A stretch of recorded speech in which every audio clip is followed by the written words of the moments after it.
Everyone, this is Veronica. आज का topic discussion का है the consequences of declining fertility, कि जो फर्टिलिटी रेट हमारा कम हो रहा है इसके क्या रिpercussions हो सकते हैं, ये हम डिटेल में डिस्कस करेंगे।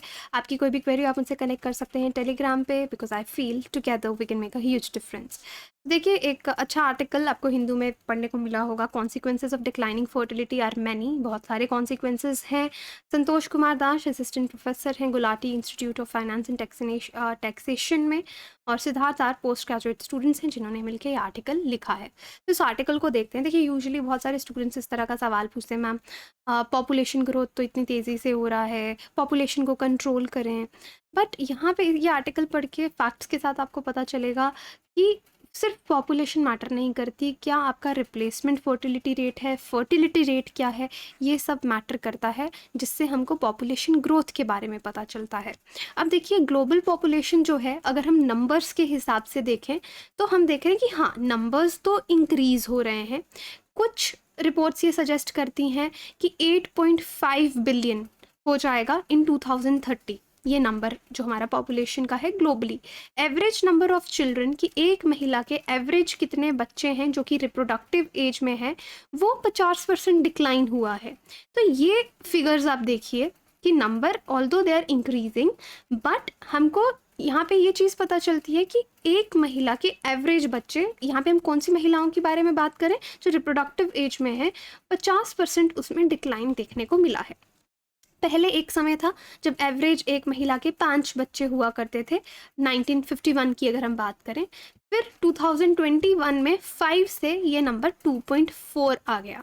मतलब 1951 में अगर एक महिला के एवरेज 5 बच्चे थे, तो 2020 में हम लगा रहे हैं कि एवरेज एक महिला के 2.4 चिल्ड्रन। ये हमको स्टैटिस्टिक्स बताता है, कौन सा, वर्ल्ड पॉपुलेशन प्रोस्पेक्ट्स 2020। सो ये रिपोर्ट इंपॉर्टेंट है कि अगर आपको कहीं पे मेंशन करना पड़े। अब जो ग्लोबल फर्टिलिटी रेट है वो गिरा है, वो कम हुआ है। 3 था ग्लोबल फर्टिलिटी रेट 1990 में, और 2021 में जब देखा गया तो ये 2.3 हो गया। So you can clearly see a decline here. अब what has led to this decline, ये डिक्लाइन क्यों हुआ है? अब देखिए, जो गरीब देश हैं वहाँ पे आप वैसे देखेंगे फर्टिलिटी रिड्यूस हुई है, रिडक्शन हुई है फास्टर रेट में। अमीर देशों में फर्टिलिटी मेंटेन्ड है या ज़्यादा है, लेकिन जो डेवलपिंग देश या लीस्ट डेवलप्ड कंट्रीज़ हैं वहाँ पे आपने देखा रिडक्शन बहुत ज़्यादा हुआ है। वर्ल्ड पॉपुलेशन पर्सपेक्टिव में मैंने आपको बता ही दिया कि ग्लोबल फर्टिलिटी रेट 1990 में 3 था, 2021 में 2.3 हो गया। बहुत ज़्यादा जो एडवांस्ड इकोनॉमीज़ हैं उनका फर्टिलिटी रेट भी बिलो रिप्लेसमेंट लेवल है। रिप्लेसमेंट लेवल क्या होता है? एग्जैक्टली वो नंबर जो एक पॉपुलेशन, जो एक जनरेशन में है, उसको एग्जैक्टली रिप्लेस करे। तो यानी आपका पॉपुलेशन बैलेंस रहता है कि कितने यंग लोग हैं, कितने ओल्ड लोग हैं, तो एग्जैक्टली सेम तरीके से वो रिप्लेस हो। तो आप देखेंगे कि रिप्लेसमेंट रेट भी जो है वो कम हुआ है। Replacement rate below replacement rate 2.1 with south Korea, और लोएस्ट है 1.05 चिल्ड्रन पर वुमेन। साउथ कोरिया में आपको ये नज़र आता है। तो रिप्लेसमेंट रेट भी कुछ देश अचीव नहीं कर पा रहे, क्योंकि इंडिया में रिसेंटली आपने देखा होगा रिपोर्ट आई थी that we have achieved replacement rate fertility, कि इंडिया में उतना फर्टिलिटी रेट है अभी जिसमें हमारी पॉपुलेशन प्रॉपर्ली एक जनरेशन दूसरी जनरेशन को रिप्लेस करती है। अब यहाँ पे कौन कौन से टर्मिनोलॉजीज हम यूज़ कर रहे हैं? Birth rate. बर्थ रेट क्या है? टोटल नंबर ऑफ बर्थ्स, एक साल में टोटल कितने बर्थ हो रहे हैं पर 1000 इंडिविजुअल्स। ओके। फर्टिलिटी रेट क्या है? ये भी टोटल नंबर ऑफ बर्थ्स हैं एक साल में, लेकिन पर 1000 वुमेन जो कि रिप्रोडक्टिव एज में है। तो 15 to 49 ईयर्स हम इसमें लेते हैं। तो birth rate, fertility rate are different. और रिप्लेसमेंट लेवल फर्टिलिटी, जैसे मैंने आपको समझाया, जिस पे पॉपुलेशन एग्जैक्टली अपने आप को रिप्लेस करती है एक जनरेशन से दूसरी जनरेशन पे। तो आपका लेवल ऑफ फर्टिलिटी एटलीस्ट, अगर पॉपुलेशन सेम रखना चाहते हैं जनरेशन टू जनरेशन, तो रिप्लेसमेंट लेवल फर्टिलिटी होनी चाहिए। तो ये टर्मिनोलॉजीज हम यहाँ पे यूज़ कर रहे हैं। अब इंडिया का सिचुएशन आप अगर फर्टिलिटी रेट में देखेंगे तो इंडिया का fertility rate 6 per woman at time of independence. जब हमारा देश आज़ाद हुआ था हमारा फर्टिलिटी रेट 6 था, और फर्दर फिर ये 1990s में 4 पे आ गया। केरला पहली ऐसी स्टेट बनी जिनका fertility rate below replacement level चला गया। और करेंटली अगर आप देखेंगे इंडिया में 2022 में 2.1 है, ये 2. टू बी एग्जैक्ट 2.15 9 बर्थ्स पर वुमन। और एक रिपोर्ट बाय NFHS 2021, 5 स्टेट्स ऐसी हैं इंडिया में जहाँ पे fertility rate above replacement level है। तो वो स्टेट्स हैं बिहार जहाँ पे 3, Meghalaya 2.9, Uttar Pradesh 2.4, Jharkhand 2.3, Manipur 2.2। So this data is important for you to quote in your mains examination.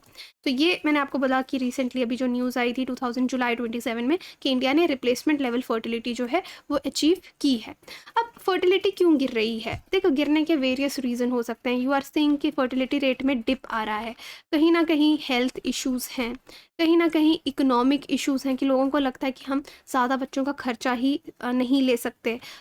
और पहले क्या होता था, जब बहुत ज़्यादा फर्टिलिटी रेट था, वुमेन वर नॉट वर्किंग, तो वो अगर बच्चे किसी घर में हो रहे थे तो they were taking the full responsibility उनको पालने की। लेकिन आज व्हेन वुमेन आर वर्किंग, ज़्यादा वुमेन इकॉनमी में कंट्रीब्यूट कर रही हैं, तो उस हिसाब से मैनेज भी करना कि कितने बच्चों को वो सपोर्ट कर सकती हैं। तो ये कुछ रीजंस है कि फर्टिलिटी रेट आपका फॉल हो रहा है, गिर रहा है। और प्लस यूज़ ऑफ कॉन्ट्रासेप्शन, पहले लोग कॉन्ट्रासेप्टिव्स भी इतने खुल के यूज़ नहीं करते थे या उसके बारे में अवेयरनेस नहीं लोगों को पहुंचाते थे। लेकिन आज अगर आप देखेंगे कि कॉन्ट्रासेप्शन का अवेयरनेस लोगों में बहुत ज़्यादा है, और this is one reason. Average schooling increase हो गई है, पहले बहुत कम उम्र में शादी हो जाती थी, हेल्थ केयर आज बेटर हो गया है। So mean age, marriage age भी वुमेन की इंक्रीज़ हो गई है, पहले बहुत जल्दी उनकी शादी करवा दी जाती थी। तो इस चीज़ के कुछ पॉजिटिव इम्प्लीकेशंस भी हैं। अगर फर्टिलिटी रेट आपका कम हुआ है, पॉजिटिव इम्प्लीकेशंस, हाँ, आप वुमेन के स्टेटस को लेकर देखेंगे तो आपको पॉजिटिव चीज़ यहाँ पे नज़र आएगी। हायर लेवल ऑफ सेविंग्स आपको लोगों की नज़र आएगी। एजुकेशन, लोग एजुकेशन में ज़्यादा इन्वेस्ट कर रहे हैं, शादी लेट कर रहे हैं, तो ये कुछ पॉजिटिव इम्पैक्ट आपको नज़र आएंगे। लोअर फर्टिलिटी रेट है तो आपके नेचुरल रिसोर्सेज पे भी कम बर्डन रहेगा, तो काफ़ी इसके पॉजिटिव इम्प्लीकेशंस भी हैं। But with positive implications you have negative implications also. Negative implications कि अगर फर्टिलिटी रेट कम हो रहा है तो वर्किंग पॉपुलेशन पे फ़र्क पड़ेगा, कि एक समय ऐसा आएगा कि आपकी बूढ़ी पॉपुलेशन ज़्यादा हो जाएगी, यंग पॉपुलेशन कम होगी। आज इंडिया का डेमोग्राफी अगर आप देखेंगे तो we are one of the youngest country, young लोग बहुत हैं यहाँ पे, वर्किंग पॉपुलेशन बहुत है।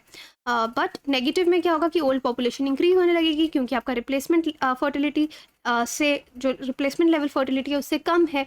जो चीज़ आप जापान में देख रहे हैं, वो पहली कंट्री है जिसने फॉलिंग फर्टिलिटी के नुकसान देखे, कि वहाँ पे ओल्ड पॉपुलेशन इतनी ज़्यादा हो गई और यंग पॉपुलेशन नहीं है।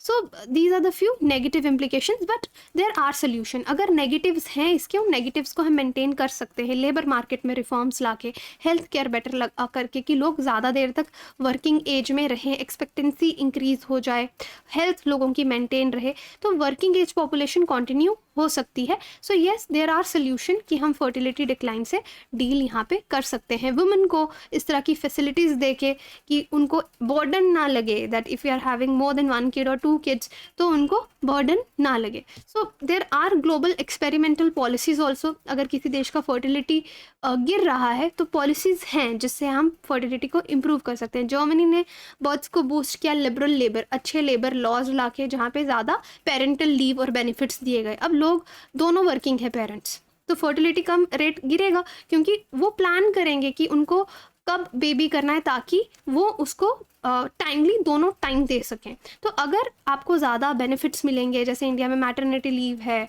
आपकी पैटर्निटी लीव भी इंक्रीज़ कर दी जाए, सो लोगों को बेनिफिट्स दिए जाए, तो फर्टिलिटी रेट विल इम्प्रूव। तो जर्मनी ने यही चीज़ की। डेनमार्क ने भी कहा कि अगर 40 ईयर्स से नीचे अगर किसी को फर्टिलिटी इश्यूज़ हैं इस तरह के, तो अगर आप IVF लेना चाहते हो 40 साल से नीचे, इन विट्रो फर्टिलाइजेशन, तो उसका पैसा गवर्नमेंट खर्चेगी। हंगेरी में देखेंगे भी, वहाँ पे भी IVF क्लिनिक्स को नेशनलाइज कर दिया, प्राइवेटाइज नहीं रखा। दैट मीन्स आपको गवर्नमेंट स्पेंड कर रही है। पोलैंड में मंथली कैश पेमेंट्स पेरेंट्स को देने लग गए, जिनके 2 बच्चों से ज़्यादा बच्चे हैं उनको खर्चा देने लग गए, क्योंकि लोग इसलिए भी बच्चे नहीं करते कि भाई खर्चा कौन उठाएगा।